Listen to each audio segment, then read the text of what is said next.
As humans, we're constantly bombarded with information and stimuli that our brains have to process. Our brains do this by using cognitive frames to categorize what we're experiencing and give it meaning. In other words, a cognitive frame is a mental map or frame of reference through which we make sense of what we experience. Research in management documents the importance of actors' frames for managerial decision-making, while research in sociology illustrates how leaders purposefully try to shape other people's frames to create alignment, agreement, and mobilization. We marry these literatures with employment relations scholarship on frames of reference by proposing that frames of reference have a cognitive influence on the behavior of employment relations actors. Note that actors can hold frames related to many issues. We focus here on frames relating to the nature of the employment relationship and how these employment relationship frames can guide action and influence conflicts surrounding human resources approaches, policies, and practices. But there are many other ways in which cognitive framing insights can be applied to issues in employment relations. We start by assuming that managers hold one of 4 frames of reference on the employment relationship. And drawing on the literature on cognitive frames, we then theorize that their particular frame influences the types of HR practices they implement. Contextual and structural factors are important too, but we claim that frames have been overlooked. This can apply to the frames of higher-level managers to make fundamental choices about HR strategy, and it can also apply to the frames of line managers who have many ways of shaping how formal HR policies are implemented. Note that the term cooperative here is in the spirit of worker cooperatives and other organizational forms. It should not be confused with unitarist views of worker cooperation. Next, workers experience these HR policies and practices.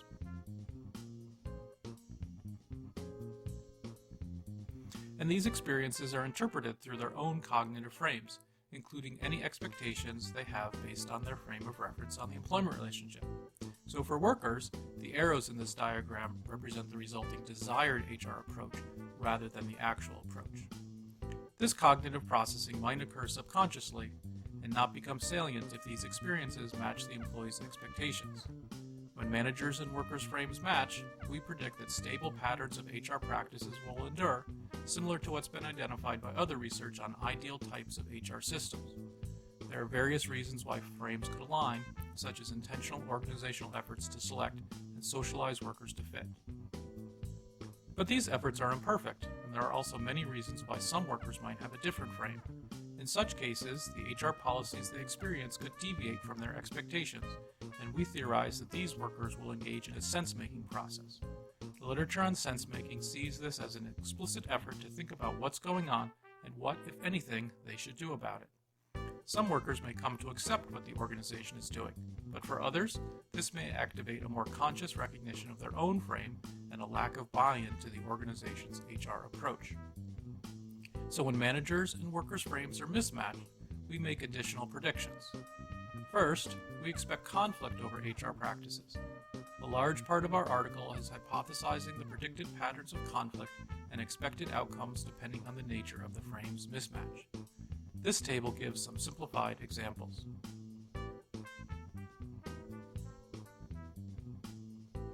We believe that this fuller approach can better explain the diverse pattern of HR outcomes observed in practice than a narrow focus on ideal types, and also why firms in the same industry might have different HR strategies.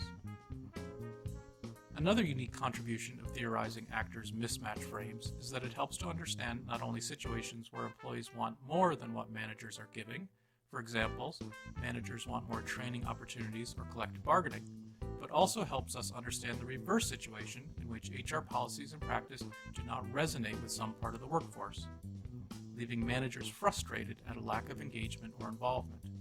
So some HR systems might be stable, others might be conflictual, and others might be underutilized.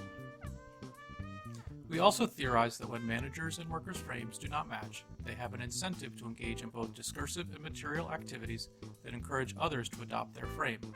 In other words, we expect to see framing contests.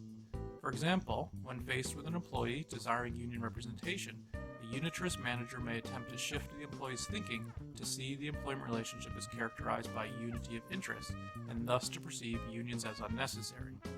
If frames become aligned, then there is no longer a mismatch, and we predict that a potential conflict would subside. The outcomes of framing contests will be determined by the relative power of the different actors to impose their particular frame onto other actors, which may contribute to whether conflict is outwardly visible or remains latent. Again, we're not claiming that mismatches will always occur. Workers are not randomly assigned to organizations. Rather, they apply for and accept certain jobs, perhaps based on fit, and they can quit when HR policies do not match their expectations. Many organizations use socialization mechanisms, which could be seen as including framing processes, to influence employee fit, and employees can adapt their expectations to how they are being treated. Nevertheless, mismatch can also occur for various reasons, including limited job opportunities for applicants, selection decisions that overlook fit or prioritize diversity, new organizational leaders, and other shocks that can change manager or employee frames. It's also important to remember that individual line managers can shape employees' experiences with HR practices in many ways, leading to variation in HR practices within an organization. We do not claim that mismatch is more common than alignment. Rather, we maintain that mismatch is something to be taken seriously. We hope this inspires you to take a deeper look at our article. There's a link in the video description. By combining the frames of reference literature in employment relations with the sensemaking and framing literatures in management and sociology, we've created a dynamic cognitive model in which HR practices and outcomes are embedded in employees' and managers' matched or mismatched frames of reference about the structural nature of the employment relationship. But more broadly speaking, our cognitive approach uniquely reveals new opportunities to research framing and discursive contests within organizations and to understand many employment relations issues in a new light. For example, scholarship on managerial resistance to unionization has generally focused on the implications for labor costs and labor control, but a framing perspective also leads to the possibility that managers seek to avoid unionization because a union makes it harder for managers to impose their desired cognitive frame on the employees. As a second example, by recognizing that an individual's cognitive frames are shaped by their identities and past experience, a framing approach can support identity-conscious analyses in employment relations.